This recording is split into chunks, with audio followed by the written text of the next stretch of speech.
beginning. Okay, go for it. All right, we are live, folks. Welcome, everybody, back to another edition of the Illinois Green Party series.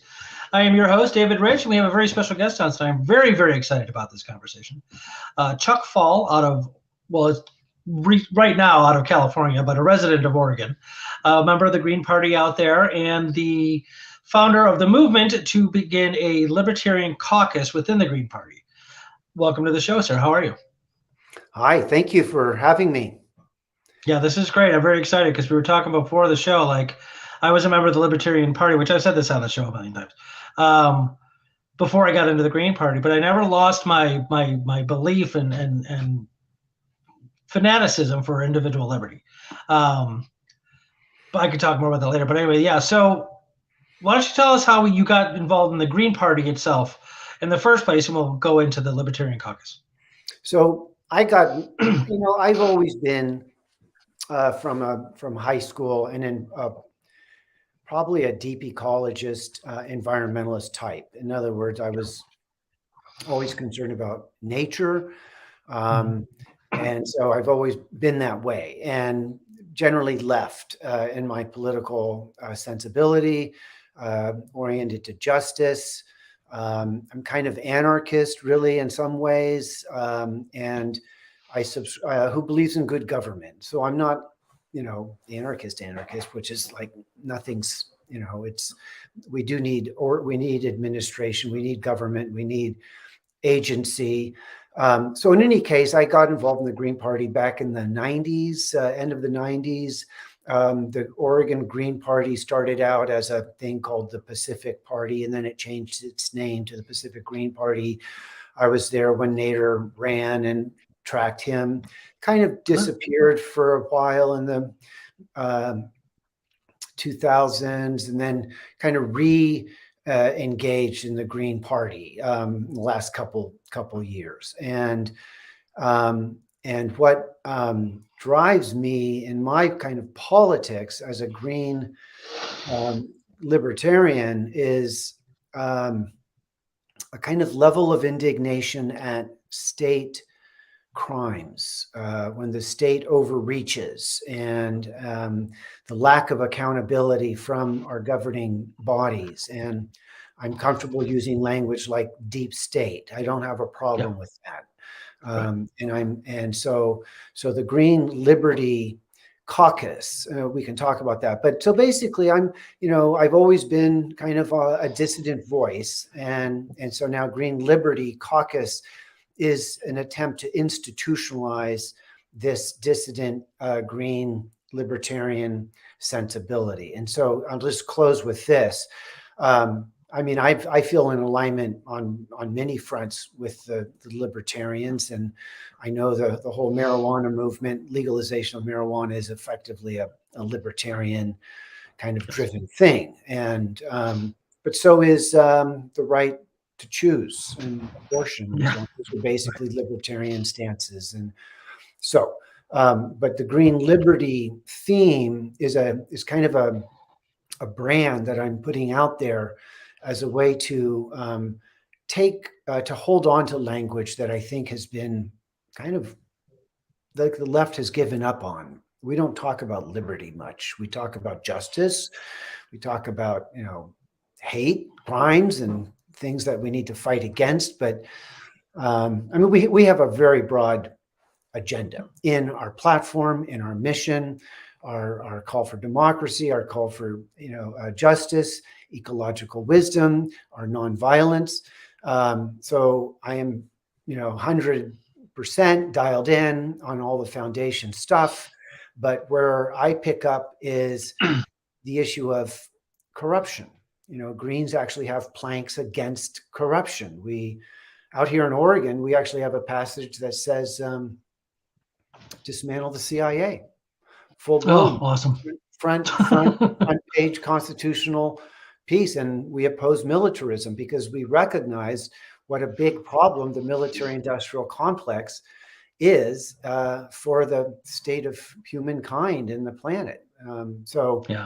Does that kind of give you a little windy, windy Absolutely. road No, here? it's very good. I mean, as you're saying this stuff, it's, lots of things are coming to my mind, and going on the militarization thing, the military industrial complex, and just, I think the military just, they just passed the budget, and it's like how, hundreds of billions upon hundreds of billions go to the military, and there's still, and if as a Green member, we should all know, we should know anyway, that the number one single entity that's the biggest polluter in the world is the United States military. Right. And they just spend like however many hundreds of millions of dollars on 15 different B-50 bombers or whatever the hell they're called, the stealth bombers, not B-50, the stealth bombers.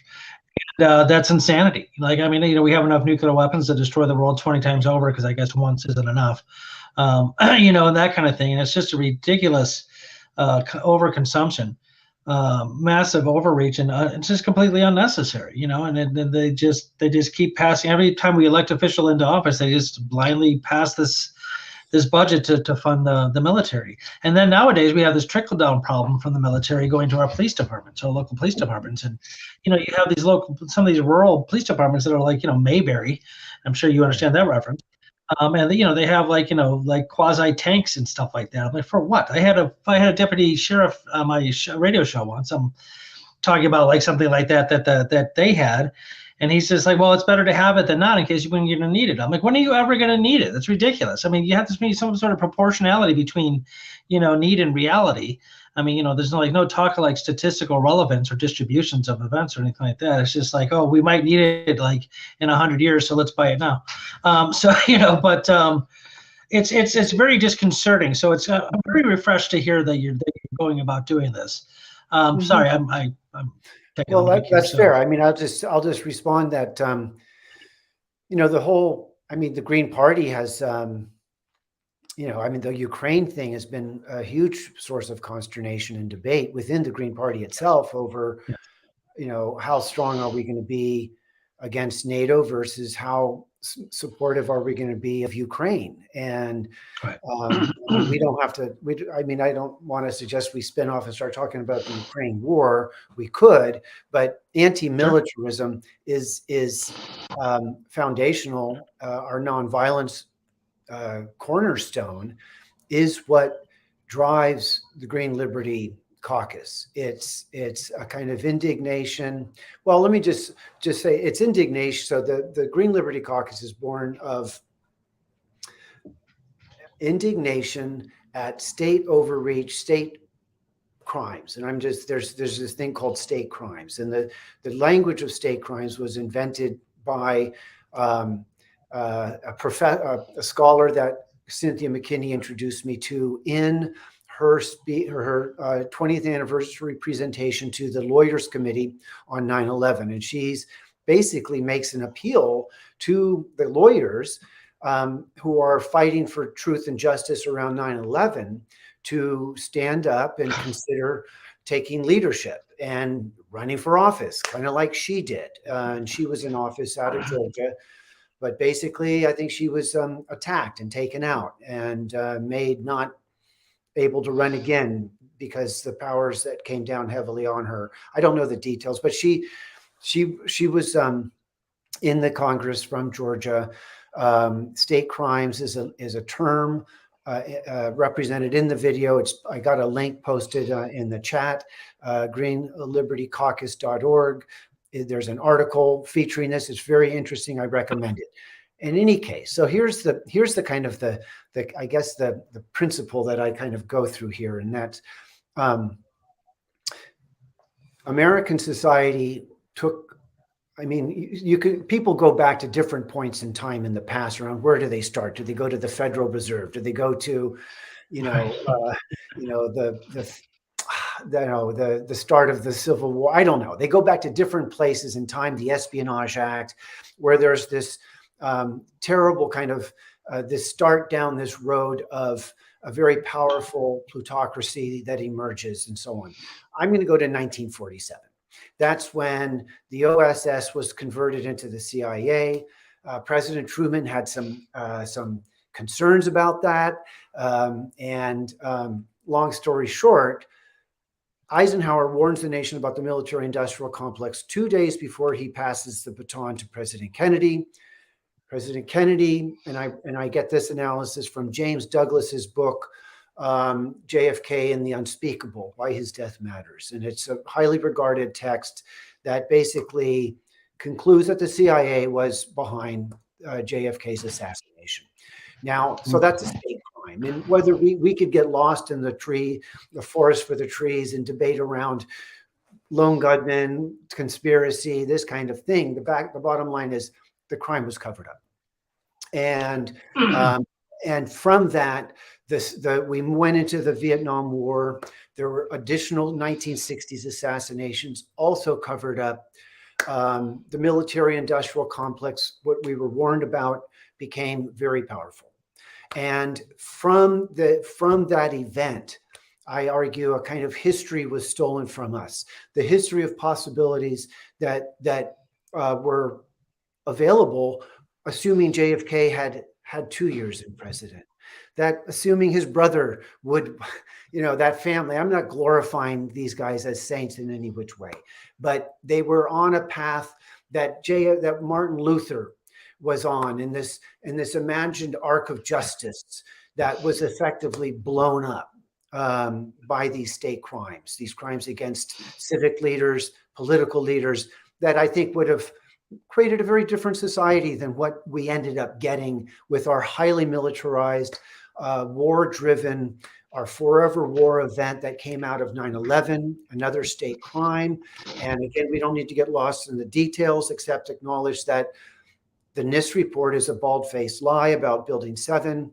It was covered up. Bob Mueller was assigned a director of FBI 1 week before the event. No prosecution. No general was reprimanded for failing to protect the skies. And then it gave us Afghanistan, and it gave us another big lie around the 2003 weapons of mass destruction invasion of Iraq. All the way we come now to today in a COVID, a federal COVID response that is effectively another state crime. And we can debate these things. And I know there is quite a bit of divide in the Green Party over the COVID mandate. And I'm against the mandate. The evidence is clear that these shots are not safe and effective.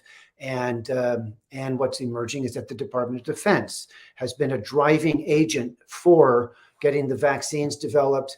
And there's evidence of Department of Defense financing the genetic engineering of a SARS-CoV-2. And this is not coming out in mainstream media. They don't report on this. You have to go off mainstream to get these reports. But I'm convinced, by a preponderance of evidence. And again, I'm going to use the shifting of, OJ allegedly killed Nicole, his wife, and the friend Ron. The jury basically gave him a pass, and he didn't get convicted beyond a reasonable doubt of committing a murder. But the Ron Goldman family went back and sued OJ under civil judgment and got a preponderance of evidence, so that just the scales dropped, and they got a judgment against OJ for violating the civil rights of Ron by taking his life away. And so I'm suggesting that the evidence for me is that there's a preponderance of evidence, but it's enough for a civil judgment that we, the people, we have a case that our government leaders, through a deep state operation, Dick Cheney was definitely, I'll just give one little tidbit and then be quiet with this. I mean, all this history that comes up in this stuff is just amazing.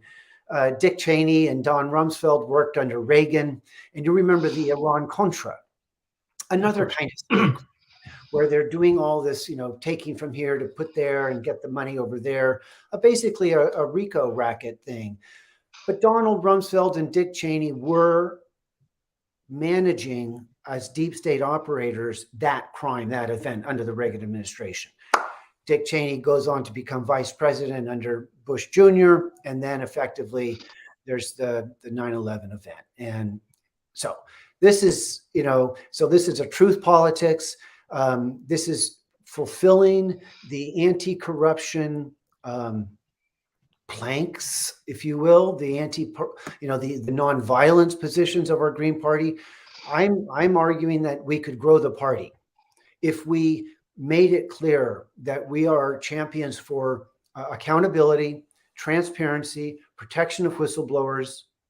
Those are the three elements of a green liberty movement, is demanding these. And then we need independent media, because the mainstream media is a completely co-opted agent of this plutocracy. So there's my I guess I've edged on ranting there, didn't I? No, that was fabulous. I love it. I love everything about it. I had a professional epidemiologist on my radio show who, going back to the COVID thing, and I didn't come across any information concerning the vaccines or the boosters, but the masks were a big thing. One guy, the closest he got to, they all said mandates are stupid. And that mask, the best thing they can do is maybe inhibit some of the spread through coughs and sneezes. But he's like, just typical breathing. He's like, no. He's like, I also I read research by another gentleman. I don't remember his name. There were 14 independent controlled random studies, which is like the gold standard in science concerning masks. And then not one of them came up with any evidence to support the fact that masks stop the spread of bacteria or viruses. So I always wore my mask only because I'm a team player and I don't want to be one of those guys on YouTube, getting arrested or whatever else. If it psychologically made people feel better that I had a mask on in public, fine. But I never wore it because I thought that I was going to stop the spread or make the spread more reluctant. And also I had fun with it. I had my Prince mask and I had, stuff like that. So, but no, this is great. Yeah, no, state crimes, governmental crimes. I would go even further. I would say, like, on a moral basis, I think that something that occurred. Let me ask you what you think about this, because I do research on policing in America, like literally every single day. In February, it'll be for 3 years. One of the, I think, central tenets of libertarianism is anti-authoritarianism. Mm-hmm. Nobody has the, at least anti-illegitimate authority. There is such a thing as illegitimate authority. Absolutely. Especially authority. I would say that, a PhD in physics is my authority. It has authority over me on physics, 100%. Yeah. But when it comes to controlling the behavior and the lifestyles of individuals' lives, the politicians, and especially in this system that we have, where we draw from anywhere in the public that we want to. And I don't know if that's good or bad. I'm not going to argue against it right now. But we have a Marjorie Taylor Greene actually making laws that actually apply to other people. That scares me a bit. And Lauren Boebert, or whatever her name is, and Matt Gaetz, who's probably a pedophile, that kind of thing. But police in this country, like, for example, a lot of people don't know this. There are about 210 sovereign nations in the world-ish. The American police rank 6th in the world for killings per year. 6th out of 200. And there's some pretty nasty regimes out there. That's a pretty astounding, disconcerting. So wait.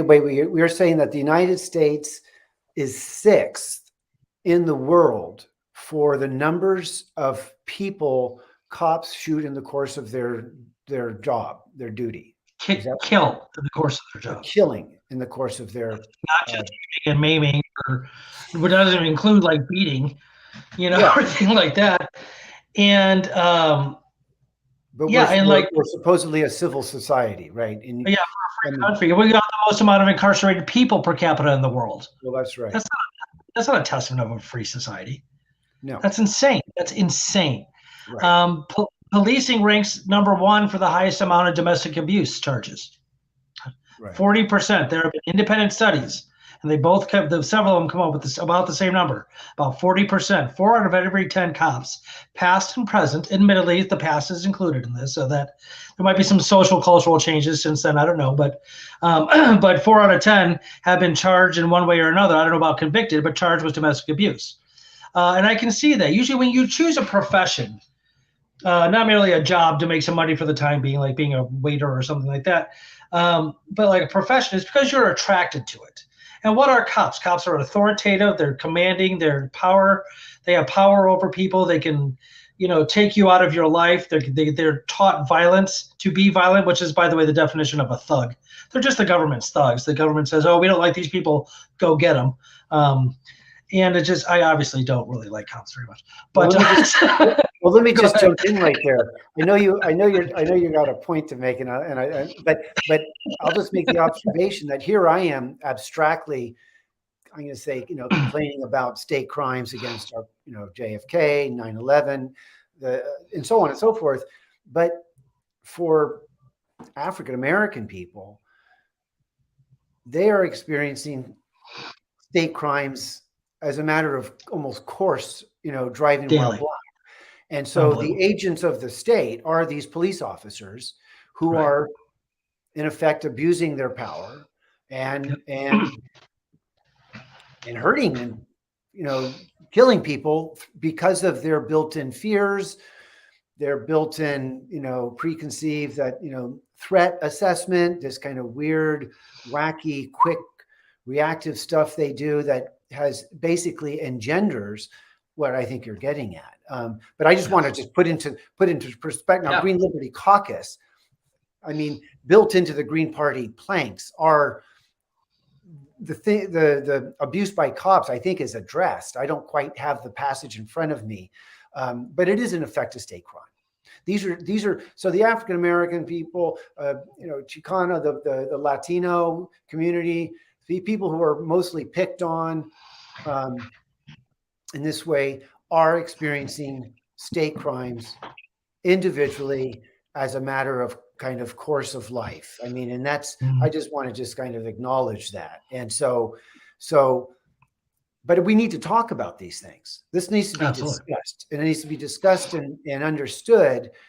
And I think part of what I'm interested in doing is kind of normalizing talking about state crimes, which would include the frontline experience of driving while black. But it's also these more abstracted things of the lost historical possibilities when the 60 assassinations occurred and when 9/11 put us into a national security state, of enhanced surveillance that was spawned by the 9/11 event.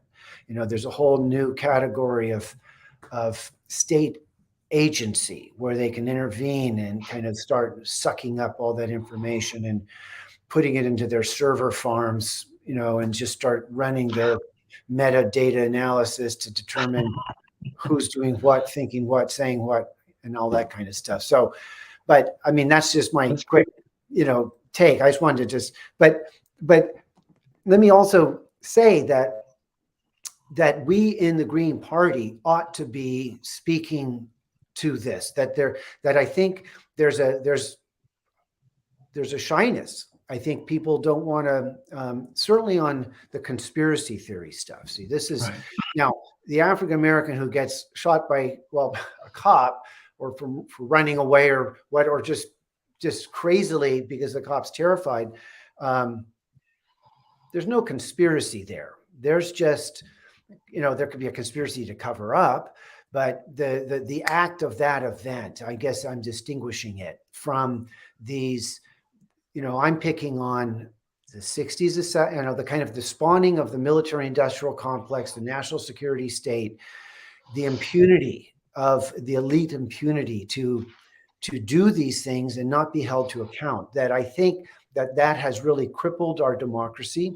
I think the people remain in some states of trauma from these things. So we become easily, I think, conditioned to, we've been easily conditioned to not question. And we respond to when we get slurred with a conspiracy theorist. That shuts people down very quickly. Am I still here? Yeah, you froze for a second, but we can still hear you. Can you see me? Yeah, I see you and I hear you. Are we being cut off?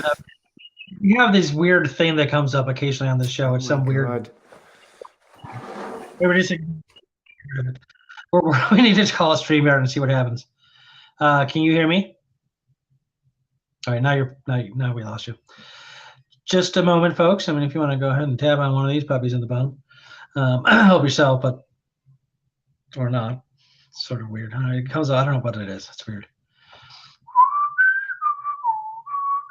Everybody have a nice holiday, hopefully. Hear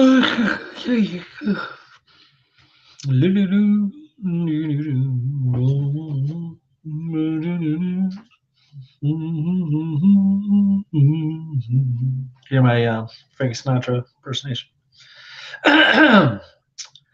Anyway, just waiting for Chuck. It's a fabulous conversation so far. Yep, lost him.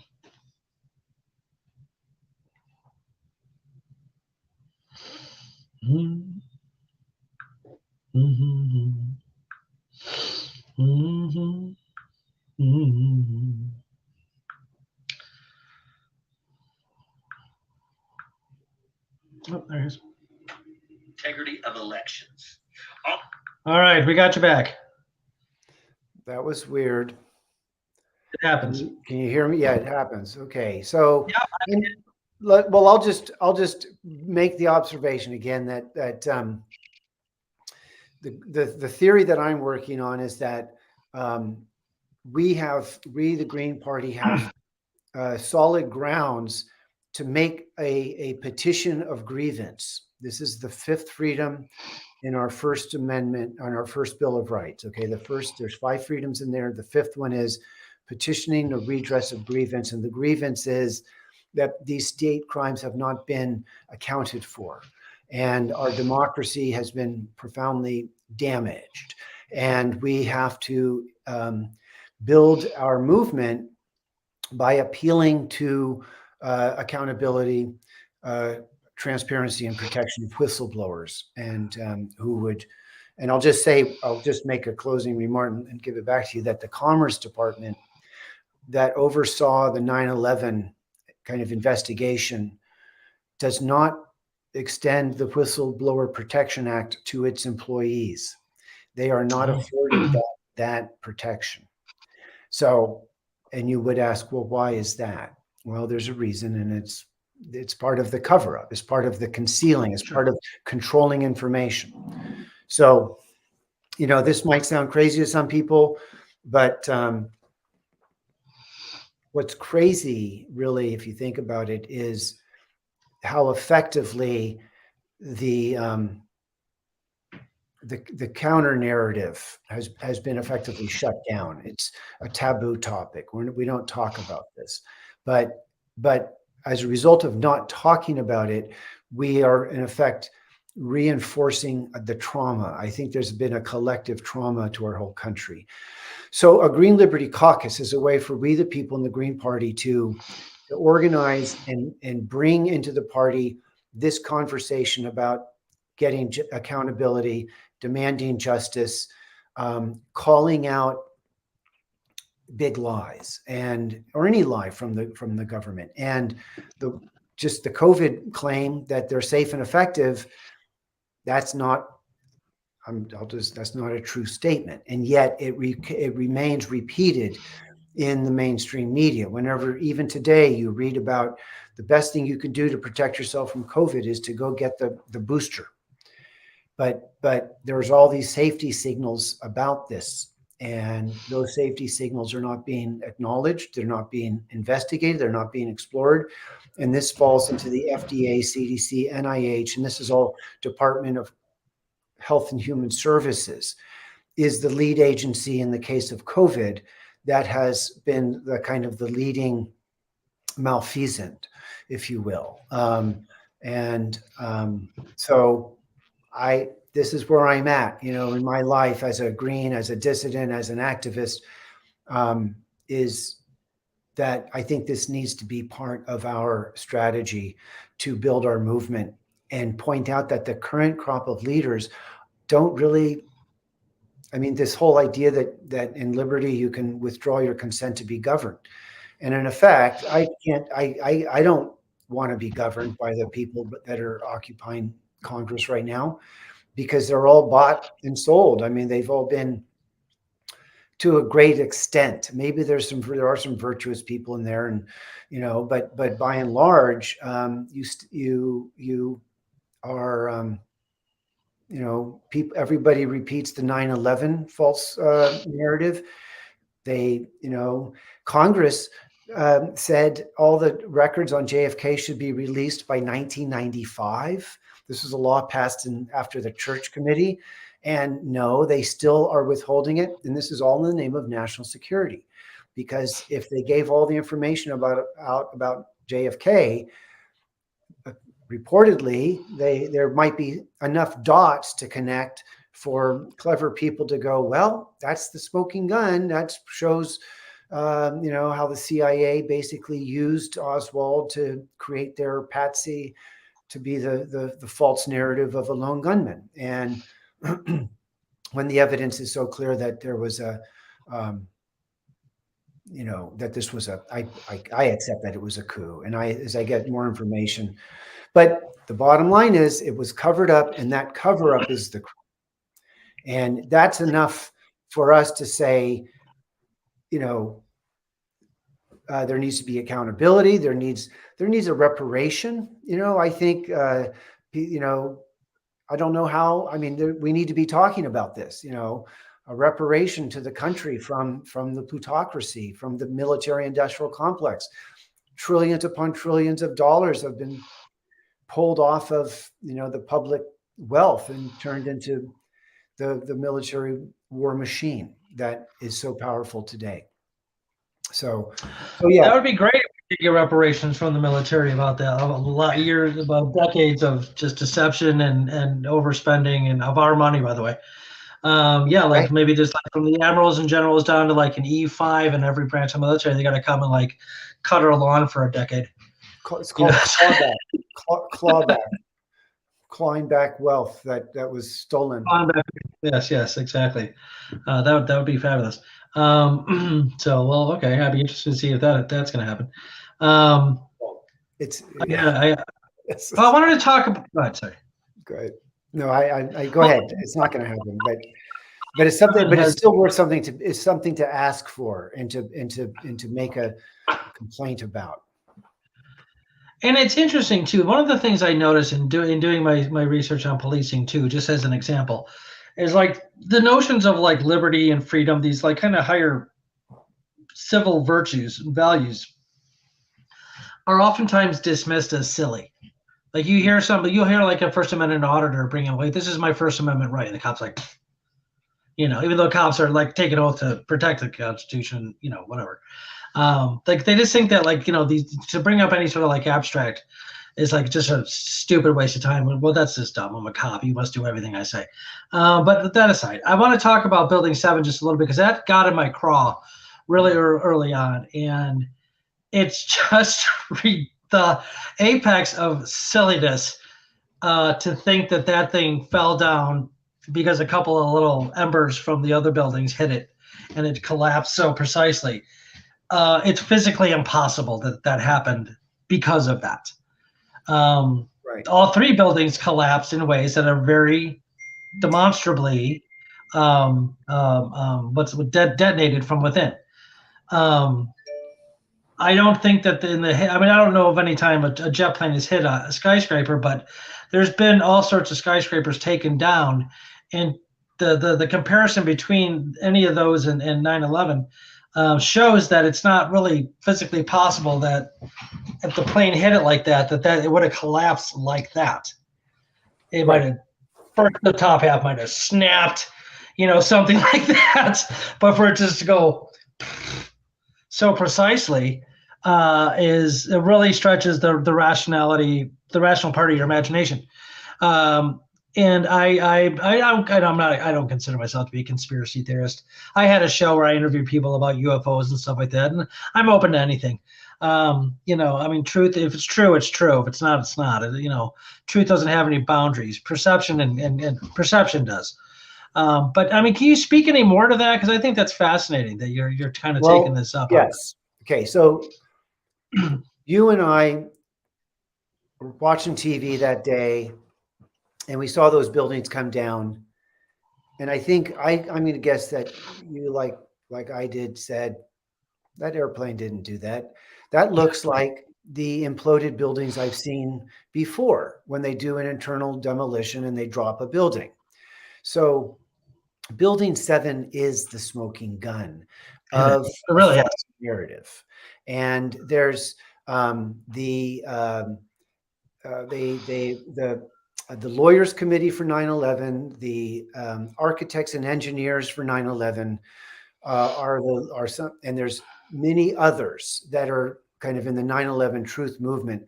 And the Building 7 is the one to point to, because of course, in the end, an engineer department, they did research. They hired engineers out of Anchorage, Alaska. They spent 4 years studying the event. They read the NIST report, the National Institute of Structure and Technology, which is under the Commerce Department. Remember what I said? Whistleblower protection is not extended to Commerce Department employees. This is why it's not, because there are people that know that document is it's another big lie. And so long story, so Building 7, it was blown up and it was dropped. All of the columns just disappeared. All of the dust that was generated is the result of this highly explosive materials. And we don't have to go into the thermite or the discussion about that, except that the evidence is clear that the crime scene was covered up. And what they do here is they use national security law to turn what would ordinarily have been a crime scene, that FAA would, collect the black boxes and explain to us why the planes went in, and then the structure will explain to us why these buildings came down, and they would tell the truth. But they haven't told the truth, and they're not telling the truth, and they're covering this up in order that, why did they do this? They wanted there was a new American century. This is a neocon project to build out the military industrial complex and give a new generation of life to the military industrial complex. And I'll just remind you, recall from 1989. 1989, Berlin Wall came down and we were promised a peace dividend. The Soviet Union has collapsed. Why? Where's our peace? We should have a peace dividend from this. Some people say that NATO should have been dissolved because the purpose of NATO was to fight against, the Warsaw Pact and Soviets and so on. They're gone. So, but NATO stayed on. So the peace dividend was kind of snatched away because in 1993 there was that first bombing in one of the towers. Okay, the terrorism fear was kind of engendered. 2001 absolutely was about, we have a new enemy. It's called Osama bin Laden. It is the Al Qaeda, and they want to kill American freedom, and now we have a new enemy. So now we have a new American century of the forever wars. This is where this term was apparently coined by, I don't think it was Cheney himself. It was one of them. So the Building 7, to just come back to this, Building 7 is the smoking gun of the obvious imploded building. The NIST report is a bald-faced lie. This gave the clearing to go to give us our cause to go to war. And don't forget, soon, a week after this was the anthrax attack on the Senate. And this anthrax came out of Fort Detrick. It was an American product that was smuggled out and used. So we got hit with 9/11, and then a week later there was the anthrax attack because the two Democratic senators holding out, Leahy and Daschle maybe, were questioning the 9/11 the Patriot Act. So all of a sudden, a week after this event, we have this 1,000-page tome. You got to pass it. This is our answer. We need the Patriot Act. And Leahy was going, well, come on, can't we read it? And no. And remember, there was a famous Cheney said "fuck you" to Leahy on the Senate floor. No, but okay. Yep, that was, there's our good old Dick Cheney using profane foul language on the Senate floor to curse out someone who was resisting the project and the program. And so for me, the Building 7 is the definitive. When I saw that later, might have been a week, 2 weeks afterwards, when the 9/11 building kind of was introduced and the CNN caught that tape, I went, okay. And then I was part of basically a 9/11 truther, if you will. I mean, and there's enough of a conspiracy simply in the cover up that I don't, it doesn't matter necessarily how everything happened, except that it did happen and it was covered up and it was done for the purpose of advancing the military industrial complex. The same one that we were warned about by Kennedy, by Eisenhower. Back when. So this is the problem of the impunity, the failure to hold to account back in the 60s, the generals, the people that were behind all that, bred impunity. They just got better and better and better at conducting these state crimes. They'll lie right in your face. And I'll just close with this one. On the day of 9/11, it's introduced that Osama bin Laden, journalists have studied the news reporting, and people are talking about, well, obviously there was the building was exploded. It wasn't the airplanes. There were some explosions going off. They were predecessor explosions to the big final collapse that were reported. This was all covered up. But the quick explanation was, and Dick Cheney says this, well, what happened? Well, the buildings got hit by an airplane and then the buildings collapsed. And that's what happened. The buildings pancaked. Oh, and then they just repeat, well, the buildings pancaked. It was because of the fires inside, the buildings pancaked. And then within 48 hours, the narrative was set and it was established. And anybody who varied from that became conspiracy theorists, just like anybody who questioned JFK's assassination. The term conspiracy theory was invented by the CIA to discredit anybody who was questioning the Warren Commission report. Right. Boom. So, and now today, anybody who questions the federal COVID response is an anti-vaxxer. They are anti-science. They are, shit for brains, whatever you want to call it, Excuse my bad language. You don't get kicked off. No, we're fine. We're adults. We can talk. I have a bad language. I like swear words. Yeah, and you haven't even mentioned there's the video footage of the lady journalist, newscaster, who's in a building saying like 20 minutes before Building 7 collapsed, that reports say that Building 7 just collapsed, so you can look around her, it's right there. So like somehow the information got to her a little too quickly.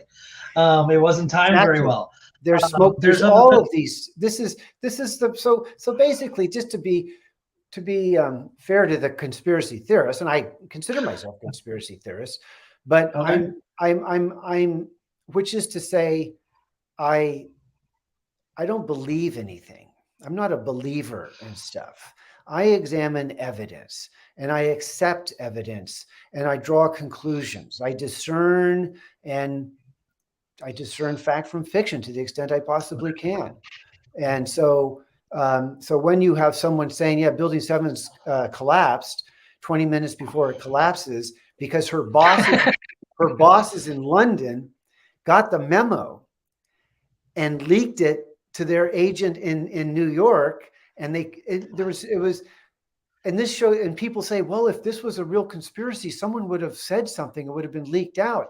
Well, there's all kinds of leaks. The other big famous leak is when Lawrence, is it Silverbird, who owned the Twin Towers, was later that afterwards, this was a slip on his part. He's being interviewed and he says, they're talking about Building 7. And he says, well, yeah, there's fires and we made a decision to pull it. So the language pull it is language from demolition implosive experts. You pull a building to cause the demolition is the trigger. And he slipped that out and he got a billion settlement for the loss of the buildings. He owned the buildings only a short time and had bought a major property loss policy, which I think there was some litigation about compelling the insurance to release that money, but he got covered. There's the big scandal for me on 9/11. No, there's so many scandals, but no general was reprimanded. No general got in trouble for failing to protect, because they had this. Yeah. They had a practice. They were practicing war games on NORAD on the very day of 9/11. Oh, come on. What a coincidence. Right. Yeah. Right. And the Pennsylvania plane with a remarkably lacking in shrapnel. Like, no, but the video footage from the gas station across the street from the Pentagon, that you see nothing, you see nothing, you see nothing. All of a sudden you see an explosion. Right. No plane was videotaped. There's all sorts of shenanigans. I mean, it's unbelievable to me that, yeah. I mean, I feel some futility because I don't know what to do about it. But maybe let me respond to the what to do about it, and okay. But the what to do about it is to not be silent about it, and to not accept the official narratives, and to push back against them. There was a time where by 2006, 2005, in the 9/11 Truth Movement, a good 55% of the Americans were saying, no, the official narrative is a false narrative. No. So if the Green Party had been a strong proponent of accountability and justice, transparency, protection for whistleblowers, and we had relentlessly hammered on getting to the truth of 9/11 and not sat back and stuck our head in the sand and not done, if we had been a relentless force of demanding truth, I think our numbers would have gone up. The people would see the Greens as champions, and they would have, people who say, well, you're full of it for thinking this way, they can think that, but over time, it would be revealed that they are the ones who are kind of missing the mark to be happy and content to accept the federal official narrative. So that's kind of where I think our movement can grow, by demanding truth of these things. Now, will we ever find a candidate who would be brave enough and stick their neck out, and like Cynthia McKinney, who is brave enough? What no individual should do this work by themselves. In other words, the party, the Green Party as an institution, needs to have a stance on this. And the stance is the federal narrative about JFK is false, and it covers up these unaccountable actors. The failure to account for 9/11 has bred a whole a body of unaccountable actors who now are engaged today and at another level. Philip Zelikow, who was one of the deep state people who was brought in to do the 9/11 Commission report, he's going to be brought in to make the story, to bed the story down about what was the COVID thing. And I promise you, in the COVID thing, what they're going to say is, we really don't know where it came from, even though there's patents in the SARS-CoV-2, even though there's a trail going straight back to the Department of Defense. The official narrative around COVID is, we don't know the truth. We're never going to know the truth. To the extent that the COVID had some problems, it was because CDC kind of bungled it a little bit. You notice how the CDC has already confessed, oh yeah, we made some mistakes. So there's already a conditioning of the consciousness from the federal authorities to say, it wasn't a great program, but it saved lives nevertheless. And that's where they're going to bed it down. And then there's going to be something else coming down the pike. It's going to involve digital surveillance. It's going to involve probably a vaccine mandate. I wouldn't be surprised if we see another fake, and I'll just say this, another fake public health event. I don't know. I mean, this is going conspiracy theorizing right now. But I mean, one of the things that I am an advocate for as a Green Liberty guy is liberation from the big pharma medical complex. In other words, all of our medicine should in effect be a holistic integrative medicine where every individual is met for who they are. They're considered for their metabolic well-being. They're considered for what they have to deal with in their lives. And then you go from there. I mean, if someone needs a quick surgery, why get them into the ER right away, But meanwhile, if we're talking about general health and well-being, we need to be meeting people and building up their metabolic health and make them their immune system as strong as it can possibly be, so that we don't have to go beg into big pharma for heavy medicines, which I think they've made us dependent upon, and they don't deliver good health results by and large. I mean, compared to other. Antibiotics are a huge problem because these bacteria and viruses just adapt. And there's so many like possible strains left to actually create medicines from or against. And there's the whole, it's going to come to an end eventually. Antibiotics are just going to one day stop working entirely. Because the nature always finds a way. Okay. And part of the natural world is death. Sorry. It's going to find out a way to take you down if it needs to.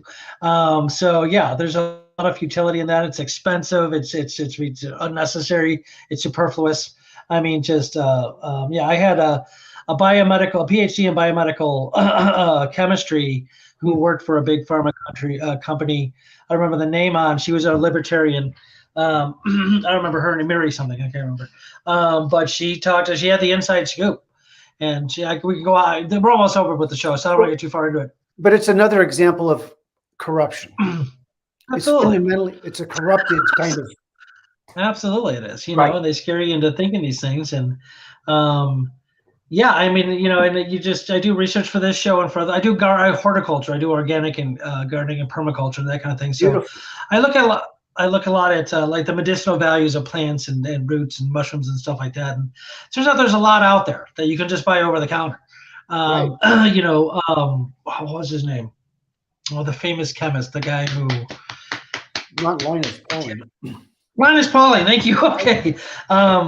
He said you can get real far on vitamins and minerals, like real far. Take 2,000 milligrams of vitamin C a day, and it's going to boost your immune system considerably. It's going to. Now, obviously, I'm not saying that if you have fourth degree cancer or whatever you call it, that you'll be fine with that. But like you pointed out, like you need surgery. But there's a lot that we could probably forego in the pharmaceutical industry. Well, and the first step is metabolic health. I mean, this is one thing the COVID really kind of hit home for me. And the people that did poorly under COVID are the people with the comorbidities, the diabetics, and these complicated, and these are problems of metabolic health. This is one of the things I've learned in this. So,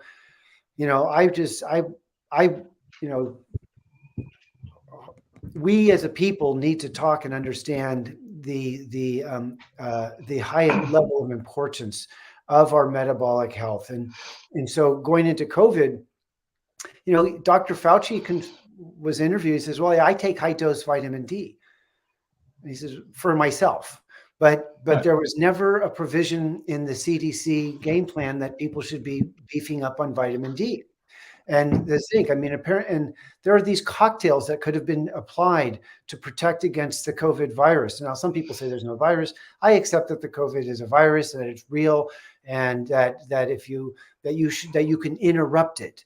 And I'm an advocate for the whole ivermectin regimen or the hydroxychloroquine. That these are interventions that gum up the works of the virus, and you take them in cocktail. But doctors were forbidden to prescribe these, and some doctors were persecuted for prescribing ivermectin. The state of Tennessee just made a law that says ivermectin can be bought kind of over the counter. But Tennessee did this because the Republicans in that state saw that there was a shenanigan being run around the denial of early treatment protocols for the COVID infection. There's so much scandal and there's so much corruption. And so speaking to this is what Green Liberty is about. It's and there's multiple, this is a bearing witness project. We need 100 people to sign up to be in the Green Liberty Caucus. Then we will make our petition to the National Committee to be recognized as a caucus. We might be denied, but we would remain as a Green Liberty bloc, and we would be bringing the libertarian sensibility. And I'll mind you, there's personal, private, property libertarianism, which I accept, to a point. But I'm also believe in the freedom of the group to not be dominated and to push back against the sovereignty of the state. And so at the Green Liberty Caucus site, at the Green Liberty Caucus site, there's a little button for libertarian municipalism. This is my anarchist guru, Murray Bookchin, has language that speaks to how we could imagine our decentralized cities and how that can be organized into a form of government. And I, this is, people call it utopian pipe dream, but I do support the libertarians that say the CDC, the FDA, and the NIA should all be dissolved, because I think they've been so egregious and bad that they we just need to kind of that sounds pretty extreme, but these are very problematic agencies, sadly enough, that have been essentially the regulatory captured. And let's also remember these agencies are unelected. So just coming from a democracy point of view, we don't elect these people, and they do make regulations on us. That just as, from a political, again, democracy point of view, that's not okay. We need full transparency on these organizations. There can be no secrets. Yeah. And yet there's been a high level of secrecy. The whole COVID event has been subject to national security protocols. It has been an anti-democratic event. I mean, I don't want to go too far off into that, but well, this is, have you on again, because we have a lot more to discuss. This is fantastic stuff. I'm available, just reach out to me, and it's fun to chat. We haven't even scratched the surface. We've just looked at the surface right here. Yeah, there's all to talk about. I have plenty of input on, again, policing in America and that kind of thing, and just the notion of illegitimate authority. Right. But a thing that people don't realize, and I know that there are practical reasons to have police. I get it. I can't attend to sex trafficking or kidnapping. I don't know what to do there. But other local, I don't know. I think people can police themselves to a greater degree than the government thinks we can. That's part of my issue with it. I think, there's a scuffle in the street. We got it. We don't need the cops to get involved. Okay. All they do is they come in and they make the situation 10 times worse than it needs to be. Another thing too, just on a moral level, you realize that when this is the latter part of the 13th Amendment, the first sentence freed the slaves. The second, keep reading, we still have forced labor in the prisons. Right. But when a police officer, legally binds you in handcuffs and takes you away, that's literally the government taking ownership of your body. Correct. Keeping complete possession of your body. There's a moral problem there for sure. Okay. So anyway, but again, what do you do if it's a serial killer or something like that? Well, okay. Yeah, take him away. But they need to be arrested. They need to be arrested. But if somebody didn't turn the fact that cops just drive around looking to get us, somebody who didn't turn their right turn signal on at a stop sign, somebody with a gun needs to go up and deal with the situation is completely overblown. Okay, that kind of thing. Okay, well we gotta go. But we have a lot more to discuss. Chuck, it was great talking to you. It was great meeting you. Thank you so much for this.